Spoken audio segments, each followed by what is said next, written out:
Les deux bateaux du Grand Bleu sont venus se mettre à l'abri au port ouest. Comme eux, ils sont une dizaine de propriétaires amarrés habituellement à Saint-Gilles à faire le même trajet.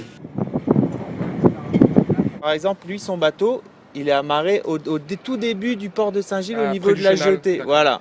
Et là, la houle, quand c'est assez fort, ça peut dépasser au-dessus du deuxième ponton. D'accord, donc ça c'est Et dangereux. avec le courant qu'il y a, s'il y a un marpette ou quoi, ça peut endommager le bateau.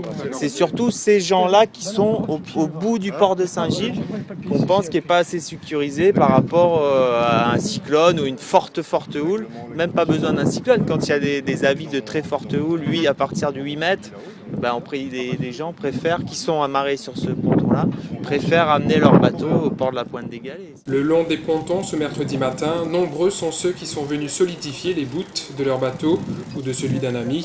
D'autres vivront de l'intérieur de leur cabine le passage du cyclone.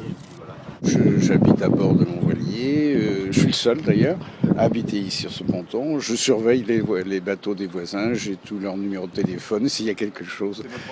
Et voilà, Qu'est-ce exactement. qui allait pas justement sur... Là, c'était une sangle qui était défaite, j'avais provisoirement mis un petit bout pour attacher au banc. L'autre bateau, là, un jour, il était à moitié coulé. J'ai appelé les pompiers puisqu'il n'y avait personne pour le sauver. Il a été sauvé aussi. Puis, il y a que des tas de petits... Oh, on s'ennuie jamais, vous savez. Finalement, il y a toujours dans la vie maritime des problèmes à résoudre assez rapidement puisque la mer n'attend pas. Après un temps clément jusqu'à 14 heures, les conditions météo se dégradent très rapidement.